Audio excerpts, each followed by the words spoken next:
Hello and welcome to another Flame Tree Friday video. So because everybody enjoyed my reading of Misfits so much last week, I have decided that I'm going to do a short reading today from one of my absolute favourite books, another Flame Tree Until Summer Comes Around by Rolfe. I've already done a review of this and told everybody how much I love it. I think I gave it a million out of 10 on a Ginger Nuts review, but I thought that I would just read a couple of pages from it today for you. Now, the lighting here is awful after a week of like 33 degrees and bright sunshine. It's pouring with rain today, which is typical. So although I have the paperback and the hardback, I'm actually going to cheat and read off of my Kindle because the lighting is better on there for me. So, I hope that you enjoy listening to a very British person reading a very American story. I didn't know what her arrival meant. Not really, not then.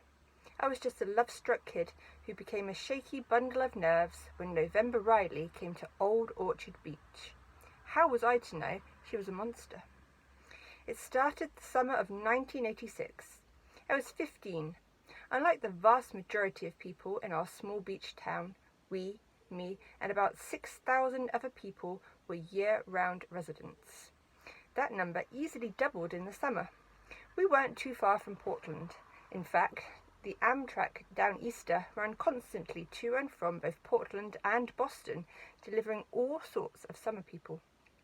We had plenty of things that drew the tourists to us like flies to shit.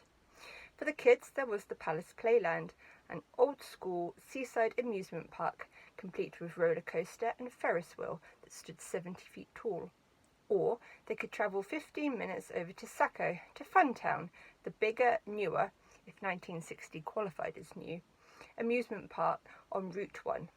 Funtown, however, lacked the carnival-like charm of our place. Plus, our dual arcades beat their one lame one every day of the week. If rides and games weren't your speed, Old Orchard Beach was also home to the Cleveland Indians AAA team, the Maine Guides. The ballpark, yes, that was and still is the actual name of the field, also opened up for rock concerts on nights between games. My older sister Julie brought me to see Foreigner there at the end of summer in '85. The first concert experience also supplied me with my first contact buzz, from what Julie called Mary Jane. I had a smile for miles and wound up kissing a tall brown-haired girl from Virginia. I can't even remember if I got her name, but I'll never forget that kiss. For the grown-ups not wishing to headbang, go on thrill rides or watch a ball game, the pier offered a plethora of bars. Places like Duke's, the Gin Rail and Barbara Ann's were packed full of rowdy drinkers from afternoon through well after midnight. I can't count the number of times I was woken up by motorcycles and trucks cruising by my bedroom window out on East Grand Avenue. The loud blats of Harleys and big-wheeled Chevys stole me from dreams of flying, chasing ghosts, and kissing Heather Thomas or Madonna one too many times. I always envied Julie for choosing the room on the other side of the hall. She was up and ready for the day, while I met my cereal and cartoons bleary-eyed, as if in a daze, as if I'd been the one partying on the pier all night. It was a morning after one of these long nights of listening to my Walkman in my room that I met the girl who would change my little seaside town. That's the day I first ran into the girl of my dreams, or at least my girl of that summer. So that was the prologue. It's the start of chapter 1. Screams, cheers and laughter rang out before eventually fading as the hours barreled toward midnight. By 1 a.m, the bars near and around the square were the only sound. Rock music, motorcycles and jeeps revving, Mustangs growling and bellowing through the beachside community as tires squealed on the still hot blacktop. The roller coaster and Ferris wheel of the amusement park had both gone dark for the night, as their shadowy silhouettes loomed over the beach and pier like sleeping giants. The The smells of fried dough, burgers and fries lingered in the air. Scents he knew had a way of sticking around until after all the tourists and kiddies packed up for the season and went back to their normal lives. Craig Sheehan had been drinking since work let out at the shipyard. He couldn't believe that Darlene had dumped him. Darlene, his fiancée of the last 2 years, told him last night that she was done. They were finished. After 5 damn years of devotion, she'd had enough of waiting around. Drown your sorrows. That's what Craig's old man had always said. And hell, the man practiced what he preached. Drank himself into the grave, gone 3 years now. Like father, like son, Craig said aloud. What's that? Duke asked. Duke was a good guy. He was the reason that Craig drove down here rather than going to one of the old haunts up in Bath. Duke was a stocky tan barrel of a man with a long black ponytail and a huge smile. The guy was straight out of Hawaii and drinking at his new place here in Old Orchard, surrounded by the tiki torches and tables skirted in straw, the ukulele music. It made Craig feel as if he were in an episode of Magnum P.I. Plus, Duke was really a great dude. Nothing, Duke, Craig slurred. Just nothing. Duke walked over, wiping down the bar as he did. Let me call you a cab, huh, Craig, he said. I ain't got enough money for a cab back to my house. He didn't want to go back home. There was too much of her there, everywhere. Her Snoopy coffee mug, her uncomfortable wicker sofa, her flannel sheets. He was crying before he knew it. Shit, Craig, Duke said. I'll take care of the fare. Craig shook his head and downed the rest of his beer. I don't want to go home tonight. Why, bud? What's happened? Duke asked. Darlene, he sobbed like a child. She's left me, Duke. Duke leaned down and gave Craig's forearm a pat. Hey, let me finish closing up, huh? I'll put you up at my place for the night. Sound good? Craig clamped his lips tightly to keep himself from bawling. I nodded. After a few minutes watching as Duke put the chairs and stools up for the night, he felt tired. So damn tired. He just needed to put his head down for a minute.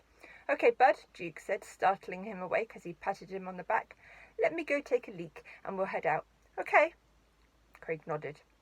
As soon as Duke disappeared into the bathroom, Craig climbed off his stool and stumbled for the door. It wasn't Duke's job to take care of him. No, it was Darlene's. Craig hurried down the pier, passing a few drunk couples necking. He managed to make it to the ramp before his stomach rejected the last 3 beers. He heaved over the railing. Knowing Duke would be looking for him, he forced himself onward. He shuffled down to the beach and found a cool place in the dark beneath the pier. Duke might come looking for him, but he didn't think the guy would come all the way down here. Nice guy or not, he'd probably figure Craig had drifted off into the dispersing crowd and stumbled down the road. As if on cue, he heard Duke calling his name.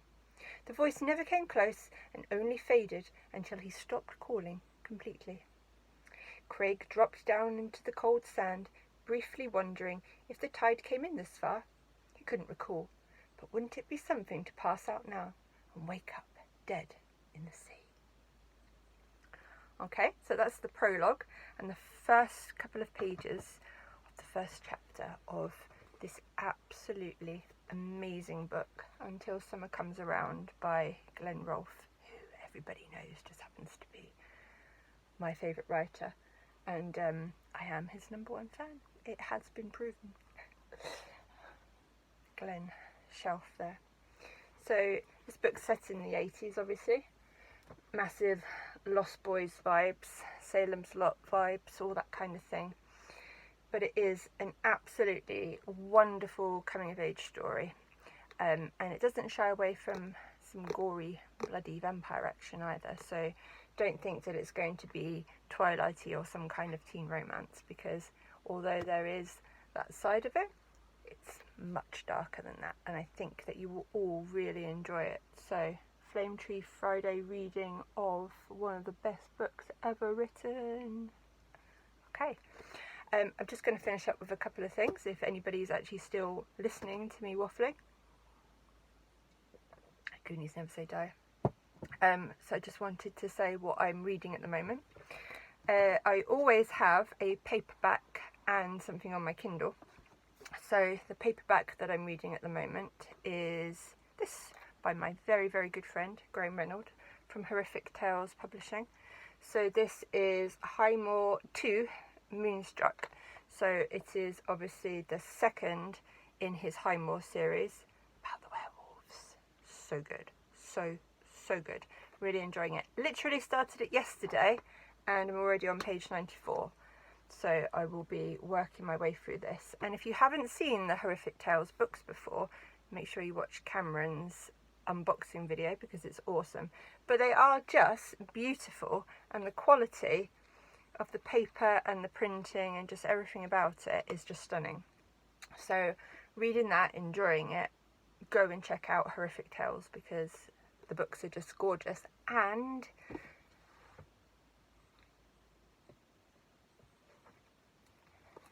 they also, this is the best werewolf anthology I have ever read. Ever. It is amazing. Signed by Graham. But not only, again, is it absolutely beautiful, Glenn's got a story in there, so awesome. Okay, I always am reading anthologies as well, because the thing I love about anthologies and collections is you can just dip in and out. And I am still working my way through Graveyard Smash from Candisha Press, and oh, I wonder who's got a story in here. Would it be me? Yes, it would. So this is a woman's only anthology. Again, absolutely beautiful. The quality of this book and the print and everything about it is just stunning. And I'm not just saying that because I'm biased, because Jill is one of my most favourite people in the entire world. But it absolutely is gorgeous, and it has some amazing stories. And when I finally get around to finishing it, I am going to do a review of all of them. So look out for that at some point. Okay. What am I reading on my Kindle? So my main story at the moment I am reading is Devil's Creek by Todd Kiesling, and amazing, absolutely fantastic so far. Absolutely loving that. What else have I got on my Kindle? Oh, two anthologies. Well, an anthology and a collection on the Kindle as well. Worst Laid Plans, which is the anthology that from Grindhouse Press, which is full of holiday woes and tales that have gone awfully wrong. The ones I've read from that so far, I've just been dipping in and out of order, but they've all been fantastic. And a forward from Sadie Huffman of the Horror herself. And I'm also reading a just beautiful collection of stories, and I am only reading 1 or 2 a day to try and make them last because they are so fantastic. And that is Autumn Crow by my very dear friend Cameron Cheney, and you have to go and check that out because it is just beautiful. Melancholic horror is his speciality.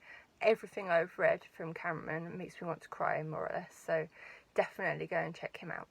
Okay, so for Flame Tree Friday, I have read Until Summer Comes Around by Glenn Rolfe, and you need to go and check that out because it is just fantastic. And he's my favourite writer for a reason. Not only is his writing beautiful, but he's an amazing, nice, awesome person as well. So you definitely need to make sure that you follow him everywhere. Check out my blog because I have a Stoker's Wild West contest open at the moment where you can win a copy of that. So make sure that you go and find Janine's Ghost Stories on WordPress and you can enter that. I'm reading some amazing stuff from Horrific Tales and Graveyard Smash, Candisha Press, Devil's Creek by Todd Kiesling, so make sure you check that out. And just most of all, check out Cameron Cheney and all of his wonderful stuff. And thank you very much.